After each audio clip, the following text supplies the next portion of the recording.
میرے ساتھ قرآن پاک سیکھنے والے تمام بہن بھائیوں کو السلام علیکم ورحمۃ اللہ وبرکاتہ۔ اگر آپ اس چینل پر نئے ہیں، آپ قرآن پاک سیکھنا چاہتے ہیں یا اپنے بچوں کو سکھانا چاہتے ہیں تو اس چینل کو سبسکرائب کر لیں۔ ہم شروع سے قرآن پاک سیکھ رہے ہیں، تجوید کے ساتھ لفظ لفظ کر کے سیکھ رہے ہیں۔ آپ ہمارے اس سلسلے کے ساتھ جڑ کر آپ بھی تجوید کے ساتھ قرآن پاک سیکھ سکتے ہیں۔ آج ہم انشاءاللہ العزیز سورۃ الکوثر تجوید کے ساتھ پڑھنا سیکھیں گے۔ قرآن پاک کی سب سے طویل اور بڑی سورت سورۃ البقرہ ہے اور سب سے چھوٹی سورت سورۃ الکوثر یعنی انا اعطیناک جو آج ہم سیکھیں گے وہ ہے۔ اگرچہ ہم روزانہ تھوڑا تھوڑا سبق پڑھتے ہیں لیکن اصل یہ ہے کہ روزانہ پڑھتے ہیں، کیونکہ نبی کریم صلی اللہ علیہ وسلم نے ایک حدیث میں فرمایا کہ اللہ تعالیٰ کے نزدیک محبوب ترین عمل وہ ہے جو اگرچہ تھوڑا ہو لیکن دائمی ہو۔ تو اس لیے ہم کوشش کرتے ہیں کہ روزانہ سبق پڑھیں، اگرچہ ہم تھوڑا پڑھیں۔ اس لیے آپ بھی ہمارے ساتھ جڑے رہیے۔ اس میں یہ فائدہ ہے کہ آپ مسلسل روزانہ قرآن پاک کے ساتھ جڑے رہتے ہیں، قرآن پاک پڑھتے رہتے ہیں، روزانہ کچھ نہ کچھ پڑھتے رہتے ہیں۔ بہت سے لوگ قرآن پاک سیکھنا چاہتے ہیں، ایک مہینہ جوش کرتے ہیں، بہت ساری ویڈیوز دیکھ کے سیکھ لیتے ہیں، لیکن اس کے بعد سالہ سال قرآن پاک کھول کر بھی نہیں دیکھتے۔ آپ ایسا نہ کریں، آپ روزانہ قرآن پاک پڑھیں، اگرچہ تھوڑا وقت پڑھیں لیکن دائمی پڑھیں۔ دائمی عمل اللہ تعالیٰ کو بہت محبوب، بہت پسند ہے۔ اس عمل سے جو ایک مرتبہ بہت سارا کیا جائے اور پھر چھوڑ دیا جائے، یہ محبوب نہیں ہے۔ آج ہم سورۃ الکوثر تجوید کے ساتھ پڑھنا سیکھ رہے ہیں۔ میں پڑھتا ہوں، آپ غور سے سنیے گا، ہو سکے تو آپ میرے ساتھ پڑھتے جائیے۔ اعوذ باللہ من الشیطان الرجیم، بسم اللہ الرحمن الرحیم۔ سورۃ الکوثر مکیہ، یعنی یہ سورت مکہ مکرمہ میں نازل ہوئی آپ صلی اللہ علیہ وسلم پر۔ انا اعطیناک الکوثر۔ انا میں نے بتایا ہے پہلے بھی کہ نون مشدد یعنی جس نون پر تشدید آ جائے اس پر غنہ کریں گے۔ حمزہ نون زیر ان، نون الف مد زبر نا، نون پر غنہ کر کے اس کے بعد الف کو اوپر کی طرف کھینچیں۔ انا اعطینا، حمزہ کو اور عین کو الگ الگ واضح کریں۔ حمزہ عین زبر اعطایا زبر طی، اعطی، نون کھڑا زبر نا، اعطینا۔ اس کے بعد کاف لام زبر کل، کاف کو لام کے ساتھ ملائیں۔ جس لفظ پر جزم ہو اس لفظ سے پہلے والے متحرک لفظ کو، یعنی جس لفظ پر زبر زیر پیش میں سے کچھ ہو اس کو متحرک کہتے ہیں، اس لفظ کو جزم والے لفظ کے ساتھ ملا کر پڑھیں گے۔ بیچ میں اگر کوئی خالی لفظ آ جاتا ہے، خالی الف آ جاتا ہے تو ہم اس کو نہیں پڑھیں گے، بلکہ متحرک یعنی زبر زیر پیش والے لفظ کو اس جزم والے لفظ کے ساتھ ملا کر پڑھنا ہے۔ کاف پر زبر ہے، کاف متحرک ہے، کاف کو لام کے ساتھ ملائیں گے، بیچ میں جو الف خالی ہے اس کو ہم نہیں پڑھیں گے۔ اعطیناک الکوثر، کوثر، سا میں زبان کی نوک باہر نکالنا ضروری ہے۔ اس کو سر پڑھنا غلط ہے، سر پڑھنے سے سین ہو جائے گا، سین نہیں پڑھیں، اس کو سا پڑھیں۔ سا کا مخرج یہ ہے کہ زبان کی نوک دانتوں سے تھوڑی سی باہر نکالیں اور سا ادا کریں، سا۔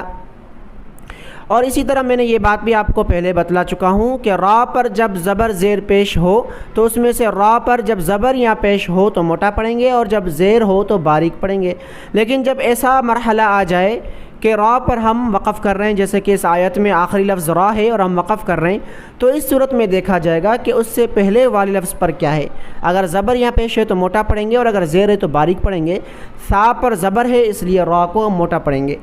کل کوثر، سر، انا اعطیناک الکوثر، انا اعطیناک الکوثر۔ ٹھیک ہے، یہاں تک بات سمجھ میں آ گئی۔ فصل لربک وانحر، فصلی، لام پر تشدید ہے، جس لفظ پر تشدید ہو اس کو تشدید والے لفظ کو سختی کے ساتھ ادا کیا جاتا ہے۔ فصلی لربک، را کو با کے ساتھ ملائیں کیونکہ با پر تشدید ہے اور با کو سختی کے ساتھ ادا کریں۔ لربک وانحر، یہاں بھی دیکھیں نون پر جزم ہے، واو کو نون کے ساتھ ملایا اور اس سے کہ واو اور نون کے بیچ میں جو الف خالی ہے اس کو ہم نہیں پڑھیں گے، واو کو نون کے ساتھ ملا لیا۔ وانحر اور نون ساکن پر یعنی جس نون پر جزم ہو اس پر غنہ کیا جاتا ہے اگر اس کے بعد حروف حلقی کا کوئی لفظ موجود نہ ہو۔ یہاں پر دیکھیں نون ساکن ہے لیکن اس کے بعد حروف حلقی موجود ہے۔ حروف حلقی 6 ہیں، حمزہ، ہا، عین، حا، غین، خا۔ حمزہ، ہا، عین، حا، غین، خا، یہ 6 حروف حلقی کہلاتے ہیں۔ اگر کسی غننے والے لفظ کے بعد آ جائیں تو وہاں پر غنہ نہیں ہوگا۔ نون ساکن پر غنہ ہونا چاہیے تھا لیکن ہا جو کہ حروف حلقی ہے اس وجہ سے غنہ نہیں ہوگا، اس لیے پڑھیں گے وانحر، وانحر بغیر غنہ کیے پڑھیں اور آخر میں را کو موٹا کریں کیونکہ ہا پر زبر ہے۔ وانحر، ہا پر زبر ہونے کی وجہ سے را کو موٹا پڑھا جائے گا۔ فصل لربک وانحر، فصل لربک وانحر، ان شانئک هو الابتر۔ ان نون مشدد پر غنہ کیا، ان شانئک، شین الف زبر شا، نون زیرنی، شانی حمزہ زبر آ، شانئک، کاف زبر کا، شانئک، هو الابتر، هو واو کو لام کے ساتھ ملایا، هو اس کے بعد حمزہ با زبر اب، هو الاب، اب کسی بھی قلقلہ والے لفظ پر جزم آ جائے تو وہاں پر تھوڑی سی حرکت دے کر پڑھیں گے، قلقلہ کر کے پڑھیں گے۔ با حروف قلقلہ میں سے حروف قلقلہ 5 ہیں، قاف، طا، با، جیم، دال۔ قاف، طا، با، جیم، دال، یہ 5 حروف ایسے ہیں کہ ان پر جب بھی جزم آ جائے تو آپ حرکت کر کے پڑھیں گے یعنی قلقلہ کریں گے۔ یہاں پر بھی دیکھیں با ہے اس پر جزم ہے تو حرکت دے کر پڑھیں۔